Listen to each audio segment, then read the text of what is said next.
अगर क्या होगा जब जुपिटर अर्थ का सेकंड सन बन जाए।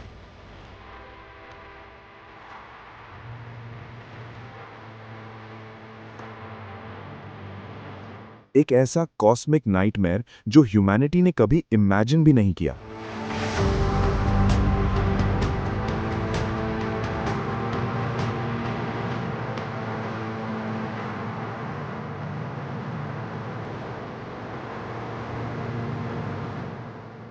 एक ऐसा मोमेंट जो पूरे सोलर सिस्टम की डेस्टिनी चेंज कर दे।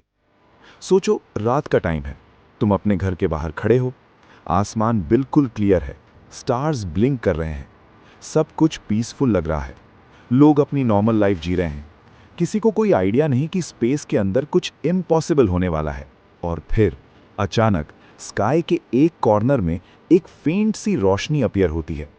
पहले लगता है कोई शूटिंग स्टार होगा या कोई सैटेलाइट रिफ्लेक्शन, लेकिन कुछ सेकंड्स के अंदर वो लाइट और ब्राइट होने लगती है और उसका साइज बढ़ने लगता है, जैसे स्पेस इटसेल्फ क्रैक हो रहा हो। और तब साइंटिस्ट्स पैनिक में डेटा चेक करते हैं और एक अनबिलीवेबल ट्रूथ सामने आता है। जुपिटर, जो हम हमेशा एक कोल्ड गैस जायंट समझते थे, वो अब स्लोली ट्रांसफॉर्म हो रहा है एक सेकेंड सन में। और यहीं से स्टार्ट होता है डिस्ट्रक्शन का रियल चैप्टर। जुपिटर के कोर में प्रेशर इतना एक्सट्रीम हो जाता है कि एटम्स कंप्रेस होने लगते हैं, हाइड्रोजन फ्यूज होने लगता है, न्यूक्लियर फ्यूजन इग्नाइट हो जाती है और एक नया स्टार जन्म लेता है। लेकिन ये कोई नॉर्मल स्टार नहीं है, ये ऑलरेडी एग्जिस्टिंग सन के साथ एक डेंजरस डुअल सिस्टम क्रिएट कर रहा है। दो सन्स, एक रियल सन और एक न्यूली बॉर्न जुपिटर स्टार, और सोलर सिस्टम का बैलेंस तुरंत कोलैप्स होने लगता है। पहले अर्थ को सिर्फ एक स्ट्रेंज ब्राइटनेस फील होती है, रात का डार्कनेस थोड़ा कम होने लगता है, स्काई में एक परमानेंट ट्वाइलाइट बन जाता है। न प्रॉपर रात न प्रॉपर दिन, बस एक एंडलेस ग्लोइंग स्काई। लोग कंफ्यूज हो जाते हैं, लेकिन कुछ ही दिन में जुपिटर और ज्यादा ब्राइट होता जाता है, उसका ग्रेविटी फील्ड एक्सपैंड होने लगता है और प्लैनेट्स अपनी ऑर्बिट्स में अनस्टेबल होने लगते हैं। मार्स अपनी पाथ से थोड़ा सा ड्रिफ्ट करता है, वीनस ऑलरेडी हीट से अनस्टेबल होता है और ज्यादा डेंजरस हो जाता है। Mercury almost direct furnace environment में चला जाता है। और अर्थ पर सबसे पहला इंपैक्ट एटमॉस्फेयर पे होता है।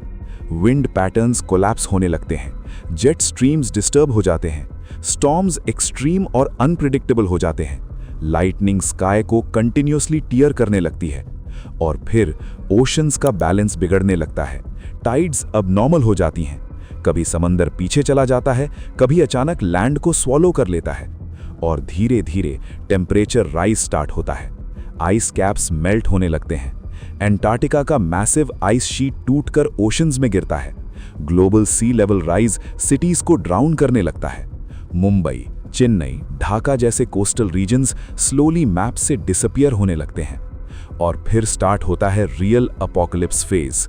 दो सन्स की कंबाइंड रेडिएशन अर्थ को कंटिन्यूअसली हिट करने लगती है। डे टाइम अनबेरेबल बन जाता है, इंसान घर के अंदर भी सर्वाइव नहीं कर पाता। एसी सिस्टम्स फेल हो जाते हैं, पावर ग्रिड्स कोलैप्स हो जाती हैं, कम्युनिकेशन सिस्टम्स शट डाउन हो जाते हैं, और स्काई जो कभी ब्लू था वो अब एक परमानेंट रेड ऑरेंज बर्निंग डोम बन जाता है, जैसे एटमॉस्फेयर खुद फायर में हो। फॉरेस्ट्स स्पॉन्टेनियसली इग्नाइट होने लगते हैं, अमेज़न रेन फॉरेस्ट एक मैसिव अनकंट्रोलेबल वाइल्ड फायर में कन्वर्ट हो जाता है। एनिमल्स डायरेक्शनलेस पैनिक में भागते हैं, लेकिन एस्केप का कोई रास्ता नहीं होता। और ह्यूमंस सिर्फ सर्वाइवल मोड में आ जाते हैं। गवर्नमेंट्स इमरजेंसी डिक्लेरेशंस करती हैं, मिलिट्री मोबिलाइज होती है, साइंटिस्ट्स कैलकुलेशन करते हैं, लेकिन ट्रूथ ये होता है कि ये प्रॉब्लम अर्थ लेवल की नहीं है, ये सोलर सिस्टम लेवल क्राइसिस है।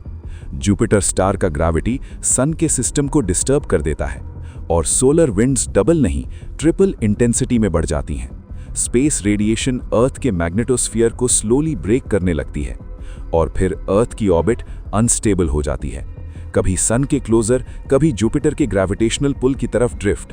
और ये constant cosmic tug of war earth को स्लोली टीयर कर रहा होता है।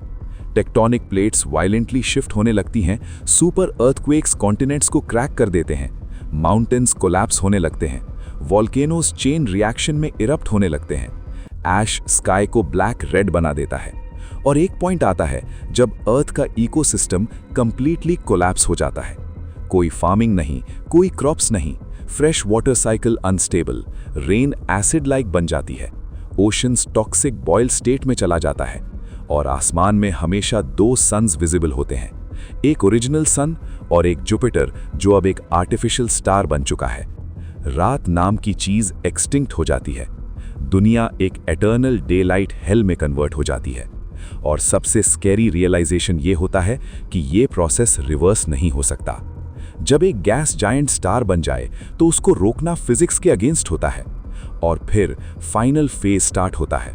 अर्थ का सरफेस मोल्टन लावा में कन्वर्ट होने लगता है, ओशंस बॉयल करके वेपर बन जाते हैं, एटमॉस्फेयर पील ऑफ होने लगता है स्पेस में, और पूरा प्लैनेट एक ग्लोइंग रेड डेड स्फीयर बन जाता है। और लास्ट मोमेंट में सिर्फ एक थॉट बचता है कि जब जुपिटर सेकंड सन बना तो उसने सिर्फ लाइट नहीं दी, उसने पूरे सोलर सिस्टम की फेट लिख दी। और जो अर्थ कभी ब्लू लाइफ फिल्ड प्लैनेट था, वो सिर्फ एक बर्न्ट मेमोरी बन के रह जाता है।